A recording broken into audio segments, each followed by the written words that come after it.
Hello candidates, you're welcome to yet another lesson in social studies. It's not done, not until it's done. We shall celebrate after PLE. Today we're looking at desert climate. Just as I told you, we're still looking at climate as a topic. It's very wide. So we're looking at desert climatic region in Africa. Now, a desert is a large area of land with few plants, few water sources, and dry weather. Desert climate is described as hot and dry throughout the year. Can just take note of this. Desert climate is described as hot and dry throughout the year. What are some of the characteristics of desert climate? How can you tell that this is a desert climate? One, receives very little rainfall. It is very hot during day. Can go up to around 35 degrees Celsius to 50 degrees Celsius. It's very cold at night. Why is it very cold at night?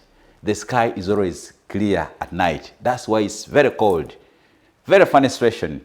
During the day, very hot. At night, very cold. Examples of deserts in Africa. We have three deserts. We have the Sahara Desert, which is the largest in the world. Largest in Africa, largest in the world. We have the Kalahari Desert and Namib Desert. Then there are two types of deserts, and these include, we have the marine deserts. Marine deserts, for example, the Namib Desert. Then the continental desert. These ones are two. We have the Sahara Desert and the Kalahari Desert. Now, note, marine deserts are deserts found near seashores or near seas, while continental deserts, these ones are found within the continent. What are some of the economic activities carried out in desert areas? We have tourism.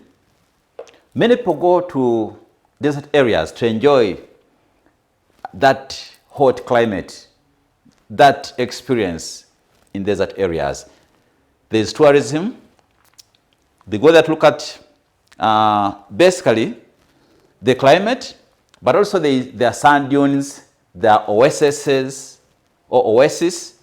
in that region. So tourism is part. There is mining.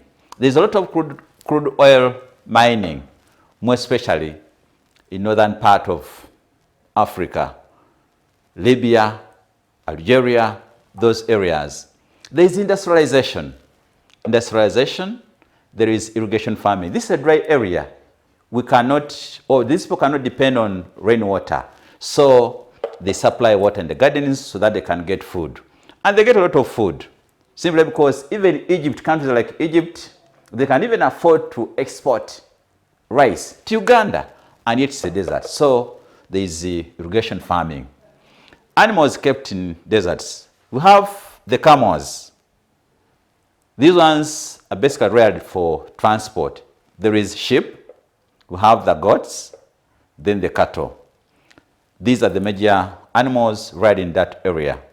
The importance of camels in desert areas. Just as I said, camels are used for transport. They're also sold for income.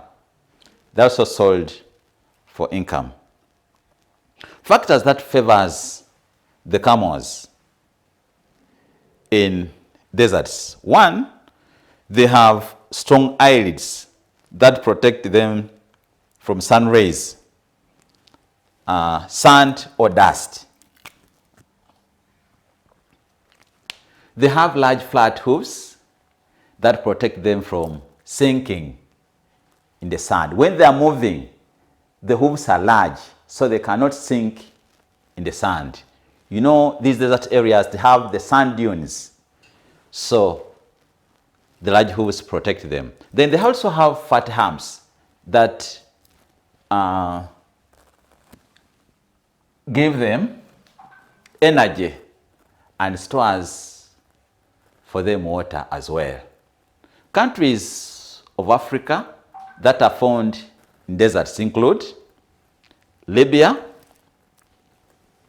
we have Tunisia, Algeria, Sudan, Botswana, Egypt, Niger, Chad, and Namibia. Those are desert countries. What are some of the crops grown in deserts? We have the dates, barley, wheat, millet, oil palm, and cassava, among others. Now, below we have a graph. This graph is explaining the desert climate. What I want you to identify is that the temperatures are very high. We look at this side, shows the temperature, then this side shows rainfall. So when we look at the temperature, it's very high in desert areas, and there is almost no rainfall. So in such a situation, they can ask you to calculate the temperature range of this region. When they tell you to calculate the temperature range, look at the highest here and the lowest. So our highest is 34, then the lowest is 16. So when they ask you to calculate the temperature range, it is highest, which is 34, minus 16, which is our lowest. And the answer must bear the units. That is degrees Celsius. There is also another question they can ask you from here. Examiners are interested in these questions. One, they'll ask you to calculate the rainfall range. The formula is the same, highest minus lowest. But here, our highest is 25. What is our lowest? Many examiners misfire because they look at these. But we have areas where we don't have rainfall at all. So the lowest there is 0. So if they ask you to calculate the rainfall range, you look at the highest, which is 25, minus 0. And the answer remains 25 millimeters. Put there the units. Without units, you cannot get a mark. Dear candidates, I thank you so much for your time, but it's not yet over until it is over. There is another activity on page 147, 148. Please take your time and complete activity. I thank you. May God bless you.